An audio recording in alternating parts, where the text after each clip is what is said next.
एक ऐसा खूनी ट्रैप जिसके अंदर लोग आ तो जाते हैं लेकिन जिंदा वापस नहीं जा पाते क्योंकि उसे लोगों की जान लेने के लिए बनाया गया है। लेकिन ये ट्रैप काफी सवाल खड़े कर जाता है कि आखिर इसे बनाया किसने है और वो इंसानों को मार क्यों रहा है। क्या कोई इंसान इन जानलेवा ट्रैप से बाहर निकल पाएगा या नहीं? तो चलिए जानते हैं आगे की कहानी में। मूवी की शुरुआत में हम एक आदमी को देखते हैं जो कि एक छोटे से दरवाजे से होते हुए एक दूसरे क्यूब में आ जाता है। लेकिन जैसे ही वो उस क्यूब के अंदर आया, उसके अंदर लगे हुए सेंसर उसे पहचान लेते हैं और उस क्यूब से काफी सारे ट्रैप निकलकर उसे बीच में से काट देते हैं। इसी के साथ उसकी वहीं पर मौत हो जाती है। इसके बाद गोटो नाम के एक लड़के की वैसे ही एक क्यूब में आंख खुलती है। उसके साथ उस रूम में एक मिडिल स्कूल का छोटा लड़का चिहारू और शिंजी भी होते हैं। गोटो को कुछ भी याद नहीं था कि आखिर वो कहां पर है और वो यहाँ पर पहुंचा कैसे। वो सभी बातें कर ही रहे थे कि तभी दूसरी तरफ से वहां का दरवाजा खुला और उसके अंदर से उनके क्यूब में एक जूता आकर गिरता है। ये देखकर वो सभी काफी घबरा जाते हैं। इस चीज से हमें ये भी पता चलता है कि वो सिर्फ एक ऐसा क्यूब नहीं है बल्कि उसके साथ ऐसे कई सारे क्यूब जुड़े हुए हैं। तभी उस दूसरे रूम में से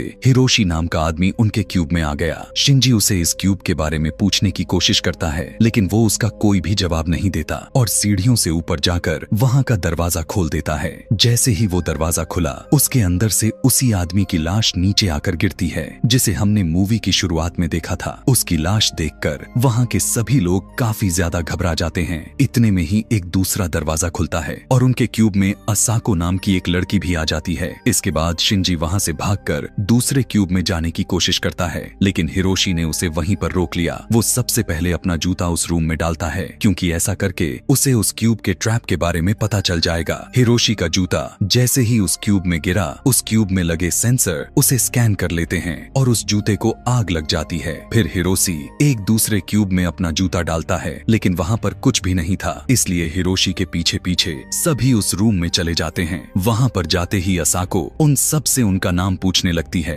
बाकी सब उसे अपना नाम बता देते हैं लेकिन हिरोशी उसे अपना नाम बताने में इंटरेस्टिंग तो नहीं था, लेकिन फिर भी वो उसे अपना नाम बता देता है। तभी शिंजी चिल्लाने लगता है क्योंकि उसे लग रहा था कि शायद ये कोई टीवी शो चल रहा है, लेकिन हिरोशी उसे शांत रहने के लिए कहता है। इसके बाद वो फिर से एक दूसरे क्यूब का दरवाजा खोलकर उसमें अपना जूता डालता है लेकिन वहां पर कोई भी ट्रैप नहीं होता, इसलिए सभी उसके अंदर चले जाते हैं और ऐसे ही करते करते वो काफी सारे क्यूब को अपने जूते की मदद से पार कर लेते हैं। जैसे ही हिरोशी एक और क्यूब में अपना जूता डालता है, वो देखता है कि वहां पर भी ट्रैप लगा हुआ था। तभी गोटो उस दरवाजे पर लिखे कुछ नंबरों को देखता है। फिर हिरोशी एक दूसरे क्यूब में अपना जूता डालकर देखता है और वो क्यूब बिल्कुल सेफ था, इसलिए सभी लोग एक एक करके उसके अंदर आ गए। यहाँ पर आने के बाद गोटो एक दूसरे दरवाजे को खोलता है जहाँ एक बूढ़ा आदमी बैठा हुआ था। उसे देखकर सभी उस क्यूब में चले जाते हैं। दरअसल उस आदमी का नाम एंडो है, लेकिन शिंजी उसे बताता है कि ऐसा कुछ नहीं है, हम तो खुद ही इस भूलभुलैया में फंसे हुए हैं। ये सुनकर एंडो काफी परेशान हो गया। फिर हिरोशी ऊपर वाले क्यूब को चेक करता है, वो भी बिल्कुल सेफ था, इसलिए गोटो भी उसके पीछे पीछे उसके अंदर चला जाता है और वो दोनों अपनी शर्ट की रस्सी बनाकर बाकी के सभी लोगों को भी अंदर ले आते हैं। इसके बाद गोटो क्यूब चेक करने का फैसला करता है। जैसे ही उसने एक दूसरे क्यूब में अपने जूते को फेंका, वहां पर कोई भी ट्रैप नहीं था, इसलिए उसके पीछे वहां पर भी सभी लोग आ जाते हैं। लेकिन कुछ ही देर में वहां की लाइट बंद हो गई और ऊपर से तेज घूम रही बहुत सारी ब्लेड उनकी तरफ आने लगती है। उसे देखकर सभी बहुत ही ज्यादा घबरा जाते हैं। हिरोशी गोटो को नीचे वाला दरवाजा खोलने के लिए कहता है लेकिन गोटो इतना ज्यादा डर गया था कि वो उस दरवाजे को खोल ही नहीं पाता कि तभी चिहारू जल्दी से उस दरवाजे को खोल देता है और सभी उसके अंदर आ गए और सबकी जान बच जाती है। वहां पर आने के बाद हिरोशी गोटो पर बहुत गुस्सा करता है क्योंकि उसकी वजह से आज वो सभी लोग मरने वाले थे। इसके बाद सभी उसी रूम में बैठ गए। तभी चिहारू कुछ कैलकुलेशन करता है क्योंकि उसने भी उन दरवाजों पर लिखे नंबरों को देखा था। उसे ऐसा करते हुए देखकर गोटो भी उसकी मदद करता है। वो दोनों देखते हैं कि जिस भी क्यूब में ट्रैप थे उस रूम के दरवाजे पर प्राइम नंबर लिखा हुआ था और जिस में ट्रैप नहीं थे उस क्यूब के सारे नंबर इवन थे। ये सुनकर एंडो उन्हें कहता है कि आखिर तुम्हारे पास क्या सबूत है, या तो तुम साबित करके दिखाओ कि ये सही है। इसलिए गोटो बिना हिचकिचाते हुए दूसरे क्यूब में कूद जाता है जहाँ पर सारे नंबर इवन थे, इसलिए वहाँ पर एक भी ट्रैप नहीं होता। ये देखकर सभी बहुत ही ज्यादा खुश हो जाते जाते हैं और ऐसे ही इवन और प्राइम नंबर को देखते हुए काफी सारे क्यूब को भी एक एक करके पार कर लेते हैं। तभी वो एक ऐसे क्यूब में पहुंच गए जहां के क्यूब के एक भी दरवाजे में इवन नंबर नहीं होता। ये देखकर असाको उन्हें वापस चलने के लिए कहती है, लेकिन जिस दरवाजे से वो आए थे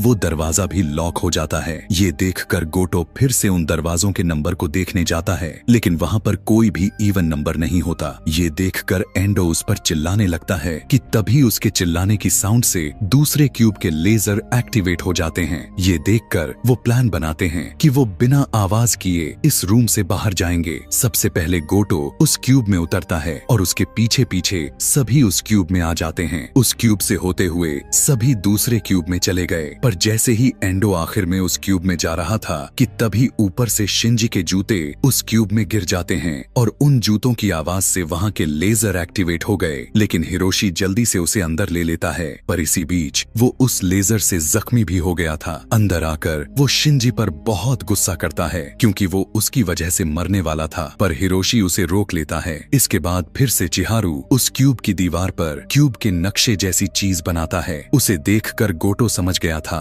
कि जिसके अंदर वो है वो एक पूरा बड़ा क्यूब है और उन क्यूब के अंदर जो छोटे क्यूब है उनके अंदर वो सभी घूम रहे हैं। वो ये सब समझ ही रहे थे कि तभी वहां पर एक गैस लीक होने लगती है। इसलिए ये देखकर सभी वापस अपने पीछे वाले क्यूब में आ गए और आगे जाने के लिए जैसे ही उन्होंने एक दूसरा दरवाजा खोला, वहां पर उसी आदमी की कटी हुई लाश पड़ी हुई थी जहां से उन्होंने शुरू किया था। वापस उसी जगह पर पहुंचकर सभी काफी ज्यादा परेशान हो जाते हैं, लेकिन वो वहां पर रुकते नहीं और फिर से आगे बढ़ना शुरू कर देते हैं। आगे जाते वक्त चिहारू जैसे ही ऊपर जाकर नंबर देखता है, वहां पर सभी नंबर इवन थे। तभी वो क्यूब हिलने लगता है और अपनी जगह बदल लेता है। उसके हिलने की वजह से चिहारू भी दूसरे वाले क्यूब में गिर जाता है, जहां पर गिरते ही लेजर उसे मारने ही वाली थी कि तभी गोटो आकर उसे उन लेजर से बचा लेता है। तभी उन्हें बचाने के लिए हिरोशी भी वहां पर आ गया था। वो दोनों मिलकर चिहारू को फिर से अपने सेफ क्यूब में भेज देते हैं और उस लेजर से बचकर गोटो भी उस क्यूब से निकल जाता है। लेकिन जैसे ही हिरोशी वहां से बाहर निकल रहा था कि तभी एक लेजर उसके बीच में से निकल जाती है और हिरोशी वहीं पर मारा गया। ये देखकर क्यूब में बचे बाकी लोग भी हिरोशी के मरने से काफी दुखी हो जाते हैं। इसके बाद गोटो हार नहीं मानता